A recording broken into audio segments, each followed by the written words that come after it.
Welcome back to our channel Harsh tutorials. Channel को subscribe करना। आज हमारा सेकंड पार्ट है द कंपनीज एक्ट 2013।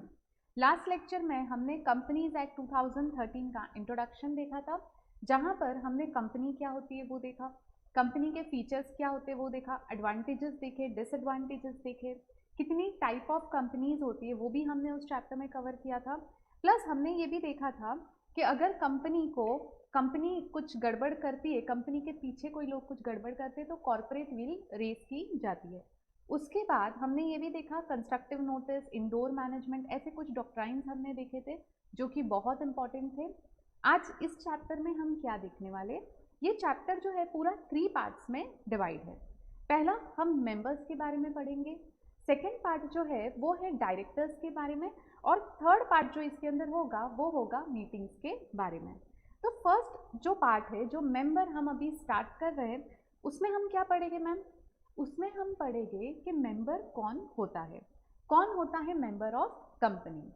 दूसरा हम उसमें देखेंगे कि मैम क्या मेंबर और शेयर होल्डर दोनों सेम होते हैं या दोनों अलग अलग होते हैं, वो चीज़ हम देखेंगे।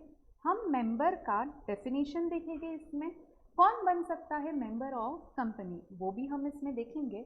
एंड फाइनली सबसे लास्ट हम यहाँ पे क्या देखने वाले कि मेंबरशिप टर्मिनेट कैसे होती है, कैसे आप मेंबरशिप से टर्मिनेट हो जाओगे, ये चीज़ें हम देखेंगे इसके फर्स्ट पार्ट में। तो शुरू करते हैं फ्रेंड्स फर्स्ट पार्ट। उसके पहले एक इम्पॉर्टेंट अनाउंसमेंट, चैनल को सब्सक्राइब करना और वीडियो को लाइक करना और जितना मैक्सिमम पॉसिबल हो शेयर करना। तो अब हम शुरू करते हैं मेंबर से। कौन होता है मेंबर, कैसे मैं बताऊँ कि आप मेंबर हो कंपनी के या ना नहीं हो आप मेंबर, वो हमें कैसे पता चलेगा? कंपनी के पास एक रजिस्टर होता है जिसको हम बोलते हैं रजिस्टर ऑफ मेंबर्स। कंपनी के पास क्या होता है? एक रजिस्टर होता है जिसको हम क्या कहते हैं? Register of members. अगर इस रजिस्टर ऑफ मेंबर्स में आपका नाम है तो आप कौन बन जाते हो? Member of company. तो आप कौन बन जाते हो? Member of company. तो वेरी इंपॉर्टेंट कंडीशन क्या है कि कंपनी के रजिस्टर में आपका नाम होना चाहिए। दूसरा हम बात करते हैं तो मैम शेयर होल्डर कौन होता है? शेयर होल्डर वो पर्सन होता है जिसने कंपनी के शेयर्स खरीदे, यानी person who buys the shares of the company and hold share in the company having share capital.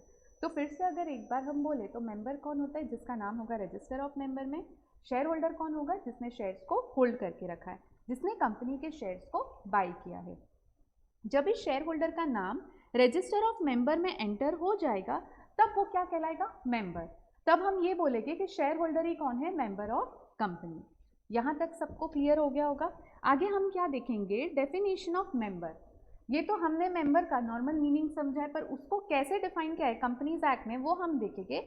जहाँ पे पहली चीज क्या बोला है? The subscriber to memorandum of the company who shall deemed to have agreed to become the member of company and on its registration shall be entered as member in its register of member। अगर आपको chapter 1 याद है तो वहाँ पे हमने memorandum of association पढ़ा था, जिसका एक बहुत इंपॉर्टेंट क्लॉज था सब्सक्रिप्शन क्लॉज। अगर मुझे पब्लिक कंपनी बनानी है तो मिनिमम 7 सब्सक्राइबर्स आएंगे, अगर मुझे प्राइवेट कंपनी बनानी है तो कितने? 2 सब्सक्राइबर्स आएंगे। सब्सक्रिप्शन क्लॉज में वो लोग साइन करेंगे। एक बार आपने सब्सक्रिप्शन क्लॉज में साइन कर दिया, उसके बाद कंपनी इनकॉर्पोरेट हो गई, फिर आपका नेम एंटर कर दिया जाता है in the register of member. सबको समझ में आ गया होगा ये पॉइंट।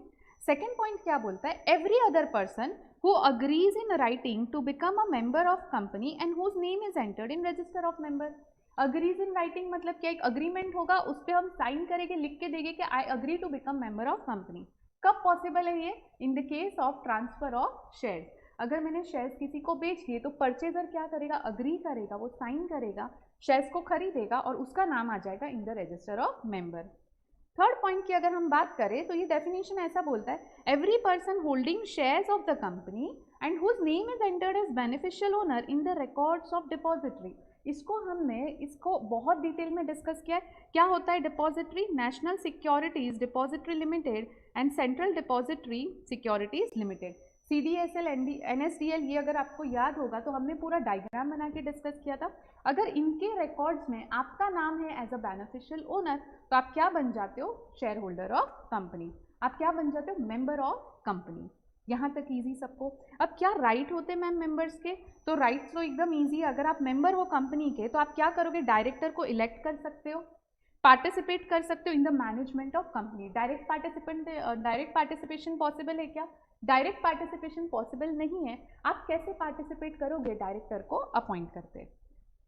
वोट कर सकते हो आप रिजोल्यूशंस पे, क्योंकि आप मेंबर हो तो आपको ऑब्वियसली ये राइट है कि आप वोट कर सकते हो। एंजॉय करोगे प्रॉफिट ऑफ कंपनी, कैसे एंजॉय करोगे? In the form of dividend.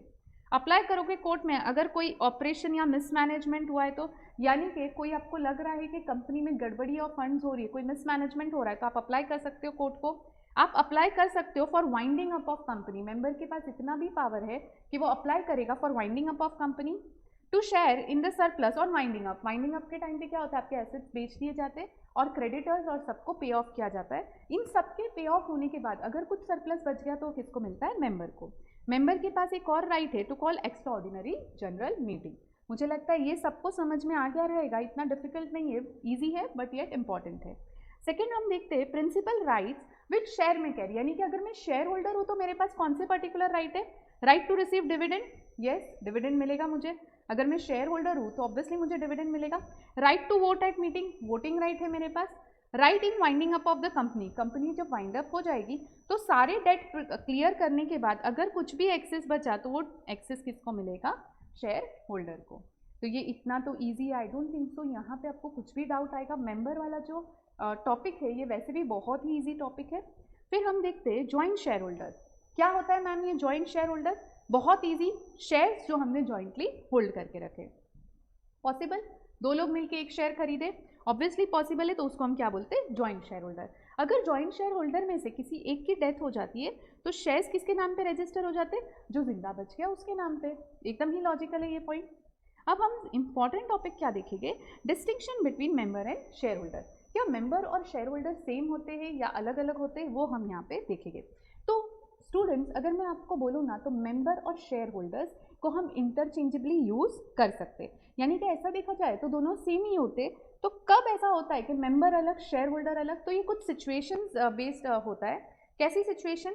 अब सपोज अगर मैं शेयर होल्डर हूँ और मैं अपने शेयर होल्डर सेल कर देती हूँ, कोई और पर्सन उसको बाय कर देता है, तो जब वो बाय करेगा, मैंने सेल कर दिए, मेरा नेम अभी तक रजिस्टर ऑफ मेंबर्स में है, जब तक कंपनी उसका नेम एंटर नहीं करती तब तक के लिए वो कौन है? शेयर होल्डर, और मैं कौन हूँ? मेंबर।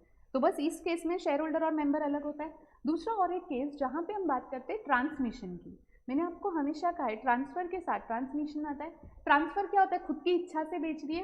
ट्रांसमिशन क्या होता है? मैंने खुद की इच्छा से नहीं बेचे, because of operation of law मुझे ये शेयर बेचने पड़े। Operation of law as in अगर मेरी डेथ हो जाती है या मैं इनकैपेसिटेट हो जाती हूँ to contract, for example death हो गई तो क्या हो जाएगा? मेरे शेयर्स मेरे लीगल रिप्रेजेंटेटिव को मिल जाएंगे। तो डेथ के केस में क्या होता है? अगर शेयर होल्डर की डेथ हो जाती है उसका नेम आज भी रजिस्टर ऑफ मेंबर में होगा और लीगल, लेकिन शेयर्स किसके पास हो गए? लीगल रिप्रेजेंटेटिव के पास। तो वो लीगल रिप्रेजेंटेटिव क्या करेगा? जब तक वो कंपनी में अप्लाई नहीं करेगा तब तक उसका नेम रजिस्टर ऑफ मेंबर में आएगा क्या? नहीं आएगा। तो बस उस केस में रजिस्टर ऑफ मेंबर में रहेगा मेरा नाम और शेयर होल्डर किसके पास हो गए? मेरे लीगल रिप्रेजेंटेटिव के पास, जब तक वो नेम के लिए अप्लाई नहीं करता तब तक। जब उसका नेम रजिस्टर ऑफ मेंबर में डाल दिया तो शेयर होल्डर भी वो, मेंबर भी वो। बस यही बेसिक डिफरेंस है इन दोनों में, बट अदरवाइज ये दोनों क्या है? इंटरचेंजेबली यूज हो सकते हैं। We can use them interchangeably. Plus एक कंपनी होती है, अगर आपको याद हो तो, guarantee company without share capital. जब शेयर कैपिटल है ही नहीं तो शेयर होल्डर्स की कहाँ से बात ही आ गई? तो वहाँ पे मेंबर कभी भी शेयर होल्डर हो ही नहीं सकता। अरे ये तो लॉजिकल है एकदम, शेयर कैपिटल ही नहीं है मेरी कंपनी में तो शेयर होल्डर कहाँ से आएगा?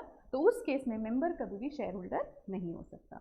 यहाँ तक सबको समझ में आ गया रहेगा मुझे लगता है। इसके बाद क्या है? कौन बन सकता है मेंबर? मैं एक नेचुरल पर्सन हूँ तो क्या मैं मेंबर बन सकती हूँ? Yes definitely. कंडीशन क्या है? आप माइनर नहीं हो तो आप मेंबर बन सकते हो, ये तो ईजी है। तो कुछ पर्सन ऐसे हैं जो मेंबर बन सकते हैं, कुछ पर्सन ऐसे जो मेंबर नहीं बन सकते। ये क्या है मैम? पर्सन में अगर आपको पता हो तो दो कैटेगरी आती है, artificial person plus natural person. अगर मैं आर्टिफिशियल पर्सन की बात करूँ तो कौन मेंबर बन सकता है? अगर मैं नेचुरल पर्सन की बात करूँ तो कौन मेंबर बन सकता है? वो हम यहाँ पर देखेंगे। तो पर्सन के अंदर कंपनी भी आ गया, अदर एसोसिएशन भी आ गए, बॉडी ऑफ इंडिविजुअल भी आ गया। तो हमें ये देखना है कि कौन सा पर्सन जो है मेंबर बन सकता है। तो क्या बोला है? कौन सा पर्सन मेंबर बन सकता है? अगर हमने मेंबर का डेफिनेशन देखा तो वहाँ पे क्या लिखा है? Person has to agree in writing. Writing में अग्री करना है आपको इसीलिए यहाँ पे क्या बोला है, इंडिविजुअल और group of individual in the joint names can be member. Easy, joint share holder हम हो सकते, दो या दो से ज्यादा लोग आके एक शेयर को होल्ड करेंगे, उसको हम क्या बोलते हैं, जॉइंट शेयर होल्डर। पर यहाँ पे इंपॉर्टेंट चीज क्या है, सिर्फ 3 लोग मिलके ही एक शेयर होल्ड कर सकते। कितने लोग मिलके, 3 लोग मिलके। Any incorporated body which has separate legal personality can be member. Separate legal personality की जो बात आ जाती है तो कंपनी का ये सबसे इंपॉर्टेंट फीचर है। कंपनी एक आर्टिफिशियल पर्सन है प्लस उसके पास एक सेपरेट लीगल एंटिटी है, तो ऑब्वियसली एक कंपनी दूसरी कंपनी की मेंबर बन सकती है। यहाँ तक समझ में आ गया सबको। Company incorporated under companies act, क्योंकि उसके पास क्या है, separate legal entity. Trade union registered under trade union act, क्योंकि उसके पास भी क्या है, separate legal entity. LLP incorporated under LLP act, क्योंकि उसके पास भी क्या है, separate legal entity.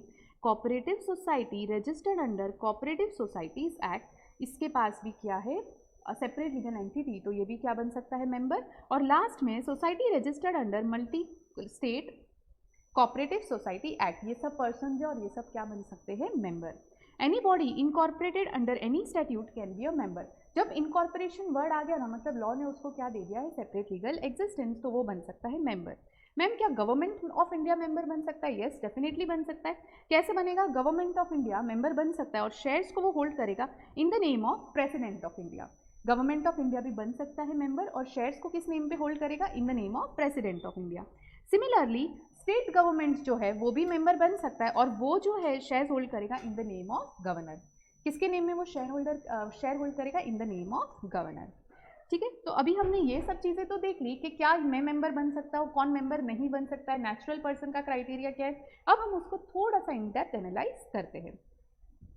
Company can become member of another company. अगर एक कंपनी को दूसरी कंपनी का मेंबर बनना है तो वो बन सकती है, डेफिनेटली बन सकती है। लेकिन प्रॉब्लम क्या है इसमें कि उसको कुछ रेस्ट्रिक्शन फॉलो करने पड़ेंगे।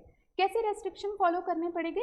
रेस्ट्रिक्शन ऐसा है कि जो इन्वेस्टमेंट होगा विद इन प्रिस्क्राइब लिमिट होना चाहिए। जो इन्वेस्टमेंट होगा वो प्रिस्क्राइब लिमिट में होगा। सब्सिडियरी कंपनी कभी भी अपने होल्डिंग कंपनी की मेंबर नहीं बन सकती। फिर से एक बार, सब्सिडियरी कंपनी अपनी होल्डिंग कंपनी की मेंबर नहीं बन सकती, ये चीज़ का हमें ध्यान देना है। Otherwise a company can become member of another company. यहाँ तक तो शायद इजी है। Registered corporative society can be a member. Registered corporative society क्यों मेंबर बन सकती है? क्योंकि उसके पास क्या है, separate legal entity. Trade union registered under trade union act. Trade union registered भी होते, अनरजिस्टर्ड भी होते। यहाँ पे हम रजिस्टर्ड ट्रेड यूनियन की बात कर रहे हैं। तो रजिस्टर्ड ट्रेड यूनियन इनकॉर्पोरेटेड है, इसके लिए उसके पास बॉडी कॉर्पोरेट है। It has a perpetual succession and common seal, यानी इन शॉर्ट में बोलूँ कि इसके पास एक सेपरेट लीगल एंटिटी है, इसलिए ये भी मेंबर बन सकती है। Society registered under societies act can not be the member. ये सबसे इंपॉर्टेंट है, क्यों ये मेंबर नहीं बन सकती? क्योंकि इसके पास सेपरेट लीगल एंटिटी नहीं है। Partnership firm can not be a member but LLP can be the member. Partnership firm की कोई सेपरेट लीगल एंटिटी नहीं होती है तो पार्टनरशिप फर्म कभी मेंबर नहीं बन सकता। पर अगर आपको याद हो, पार्टनरशिप फर्म सेक्शन 8 कंपनी का मेंबर बन सकता है। Point to be noted, partnership firm section 8 company का मेंबर बन सकता है। तो ये चीज़ भूलना मत, सेक्शन 8 कंपनी चैरिटेबल पर्पस के लिए फॉर्म होती है। हमने सेक्शन 8 कंपनी पढ़ा था, उसमें हमने देखा था एक पॉइंट कि firm can become the member of section 8 company. तो ये पॉइंट आपको नोट करने जैसा है, very important. Firm, partnership firm वैसे तो मेंबर नहीं बन सकती, सेक्शन 8 कंपनी की बन सकती है। LLP एक बॉडी कॉर्पोरेट है, इसके लिए मेंबर बन सकता है। HUF is not a person, इसके लिए it can not be a member. HUF Hindu undivided family एक पर्सन तो है लेकिन उसके पास सेपरेट लीगल एंटिटी नहीं है, इसलिए वो क्या कर सकता है, वो मेंबर नहीं बन सकता। लेकिन हाँ, अगर कर्ता को इंडिविजुअल नेम पे शेयर्स होल्ड करने तो वो कर सकता है। Trust can not be the member of company. तो जहां पे भी कैन नॉट है उसका रीजन क्या है कि उसके पास परपेचुअल सक्सेशन नहीं है, सेपरेट लीगल एंटिटी नहीं है, वो आर्टिफिशियल पर्सन नहीं है, इसलिए मेंबर नहीं बन सकता। जहां पे हमने पढ़ा है मेंबर बन सकता है, तो क्यों बन सकता है? क्योंकि वो आर्टिफिशियल पर्सन है, उसके पास सेपरेट लीगल एंटिटी है प्लस परपेचुअल सक्सेशन है। गॉड और deity can not be the member. अरे ये तो एकदम समझने की बात है, भगवान को कैसे हम मेंबर बनाए अपनी कंपनी का? तो गॉड या deity can not be the member. तो ये तो एकदम ही ईजी है। क्या माइनर को मैं मेंबर बना सकती हूँ मैम कंपनी का? माइनर जो है, अगर आपको याद होगा, हमने इंडियन कॉन्ट्रैक्ट एक्ट में पढ़ा, माइनर का मतलब क्या होता है? जिसकी उम्र 18 साल से कम होती है वो। तो जो 18 साल या 18 साल से छोटा है उसको तो लॉ ने अपना बच्चा मान के रखा है, उसको लॉ एकदम बच्चे की तरह ट्रीट करता है। तो लॉ क्या बोलता है पता है, माइनर के ऊपर मैं कभी लाइबिलिटी नहीं आने दूंगा, बेनिफिट्स उसको दो, तुम जितने बेनिफिट्स बनते उसको दो, उसको कभी हम लाइबल नहीं करेंगे। इसलिए इसमें क्या बोला है, minor is incompetent to contract, इसलिए वो मेंबर तो नहीं बन सकता। लेकिन अगर माइनर जो है सब्सक्राइब नहीं कर सकता, क्यों सब्सक्राइब नहीं करता, सब्सक्रिप्शन क्लॉज में साइन करना is also type of contract, तो वो सब्सक्राइब नहीं कर सकता, इसलिए वो मेंबर नहीं बन सकता, वो कोई लाइबिलिटी इंकर नहीं कर सकता क्योंकि वो माइनर है। लेकिन अगर माइनर को गलती से अलॉटमेंट कर दिया, गलती से उसका नाम है कंपनी के रजिस्टर ऑफ मेंबर में, कंपनी क्या करेगी, रेपुडिएट करेगी उस कॉन्ट्रैक्ट को, कैंसिल करेगी अलॉटमेंट को, और सारा का सारा पैसा जो माइनर से रिसीव किया है वो उसको वापस कर देगी। फिर से एक बार, अगर गलती से माइनर का नेम एंटर हो जाता है इनटू रजिस्टर ऑफ मेंबर, या तो माइनर का गलती से आपने कोई अलॉटमेंट कर दिया है, तो आपको क्या करना है, कंपनी उस कॉन्ट्रैक्ट को रेपुडिएट कर देगी, कंपनी शेयर्स को कैंसिल कर देगी, अलॉटमेंट कैंसिल कर देगी, और जितना पैसा रिसीव किया वो सारा का सारा पैसा माइनर को वापस दे देगी। यहाँ तक तो ईजी है। Minor can B member through natural guardian, हाँ नेचुरल गार्डियन अगर माइनर के बिहाफ पे शेयर्स होल्ड करे तो that contract is valid because it is for the benefit of minor. Minor के बेनिफिट के लिए जितनी चीजें चाहिए आप करो, माइनर के बेनिफिट के लिए जितना आप कर सकते हो करो, माइनर को हम लायबल तो नहीं होने देंगे। यहाँ तक easy. Minor not liable as contributory in respect of partly paid up share, partly paid up shares के लिए हम माइनर को लायबल नहीं कर सकते। फुल्ली पेड अप शेयर्स आप ट्रांसफर करो ना माइनर को, आपको माइनर को शेयर्स ट्रांसफर करने ना, तो फुल्ली पेड अप शेयर्स करो ना थ्रू इस guardian. Partly paid up share करोगे तो वैलिड नहीं होगा। क्यों वैलिड नहीं होगा, क्योंकि माइनर के ऊपर लायबिलिटी हम ला ही नहीं सकते। अरे माइनर को हम लायबल कर ही नहीं सकते राजा, तो माइनर कहाँ से आ जाएगा, माइनर को तो हम बेनिफिट्स देंगे ना, माइनर को लायबल थोड़ी करेंगे। यहाँ तक समझ में आया। Minor as a nominee, minor can be appointed as nominee, yes nominee आप अपॉइंट कर सकते हो। In such case name of guardian shall be specified in the nomination form, minor को अगर आप नॉमिनी बनाते हो तो गार्डियन का नाम भी स्पेसिफाई कर दो। Minor can not be a director, अरे ये तो समझने की बात है ना, अगर minor is incapable to enter into a contract तो वो डायरेक्टर बन ही कैसे सकता है, वो तो डायरेक्टर कभी बन ही नहीं सकता, क्योंकि उसको हम कभी कोई लाइबिलिटी देंगे ही नहीं, तो डायरेक्टर बनेगा ही कैसे। यहाँ तक इजी। लास्ट अगर इसकी मैं टॉपिक की बात करूँ, मेंबरशिप वाले टॉपिक की, तो क्या है, टर्मिनेशन ऑफ मेंबरशिप। मेंबरशिप कब मैं मानूँ कि मेरी मेंबरशिप टर्मिनेट हो गई, तो बेटा कब मानोगे आप ये कि मेंबरशिप टर्मिनेट हो गई, जब आपने ट्रांसफ़र कर दिया अपने शेयर। अरे अगर मेरे पास कोई शेयर मैंने ट्रांसफ़र कर दिए तो कुछ समय बाद मेरा नाम तो रजिस्टर ऑफ मेंबर से हटा दिया जाएगा, मेंबरशिप खत्म। अरे अगर डेथ ही हो गई तो ट्रांसफ़र के साथ ही हमेशा क्या चलता है, साथ में ट्रांसमिशन ऑफ शेयर। अगर मेरी डेथ ही हो गई तो फिर वो शेयर तो automatically by operation of law मेरे लीगल रिप्रेजेंटेटिव को मिल जाएंगे। अगर कोई इंसॉल्वेंट हो गया तो इफ अ मेंबर इज एडजर्न insolvent and shares are transmitted in the name of official receiver, तो भी क्या हो जाएगा, मेरी शेयर मेंबरशिप क्या हो जाएगी, terminate. Surrender of share, surrender के साथ साथ क्या चलता है, फोरफीचर। सरेंडर यानी मैं खुद सरेंडर कर रही हूँ अपने शेयर्स कंपनी को, मैं क्या बोलती हूँ, कंपनी शेयर्स ले ले, मैं पैसा नहीं पे कर पाऊंगी। फोरफीचर, कंपनी एक्सरसाइज करती है, अगर मैं कॉल को पे नहीं करती तो मुझे वार्निंग देते और फिर क्या करते, फोरफीचर एक्सरसाइज करते और मेरा नाम निकाल देते, कहाँ से, मेंबर्स में से, रजिस्टर ऑफ मेंबर से मेरे नाम को हटा दिया जाता है।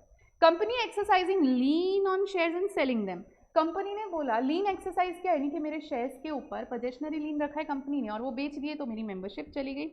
Buy back of shares, company ने खुद का शेयर्स खरीद लिया, मेंबरशिप खत्म। रिडेम्पशन ऑफ प्रेफरेंस शेयर्स, अगर मैं प्रेफरेंस शेयर्स होल्ड करती हूँ और उन शेयर्स का रिडेम्पशन हो गया तो membership terminate. Ratification of register of member का रेटिफिकेशन किया, किसने किया, ऑर्डर किया एनसीएलटी ने, तो उस केस में भी मेरी मेंबरशिप खत्म। फिर compulsory sale of shares if ordered by NCLT, अगर कंपनी का शेयर्स का सेल हो गया, एनसीएलटी ने ऑर्डर किया, क्यों ऑर्डर किया, in case of operation and mismanagement, मेरी membership terminate. Resignation from membership, अगर मुझे चाहिए रिजाइन करना है मुझे मेंबरशिप से तो मैं वो खुद भी कर सकती हूँ। एक्सपल्शन ऑफ मेंबर, मतलब कंपनी ने मेंबर को निकाल दिया, अब ये अगर आर्टिकल में परमिटेड है ना तो ही होगा, otherwise expulsion is not possible. तो क्या यहाँ तक सबको समझ में आ गया, कुछ भी डिफिकल्ट था क्या इसमें, एकदम इजी चैप्टर है, छोटा सा चैप्टर बट ये इंपॉर्टेंट है, सॉरी एक पार्ट है ये चैप्टर का जो कि इंपॉर्टेंट है, तो हमने इस पार्ट को फिनिश कर दिया, एकदम फटाफट फिनिश किया, कुछ बड़ी बात नहीं है। कौन मेंबर हो सकता है, क्या मैम शेयर होल्डर मेंबर एक होते हैं, ये सब छोटी मोटी चीज़ें हमने पढ़ी इसमें। नेक्स्ट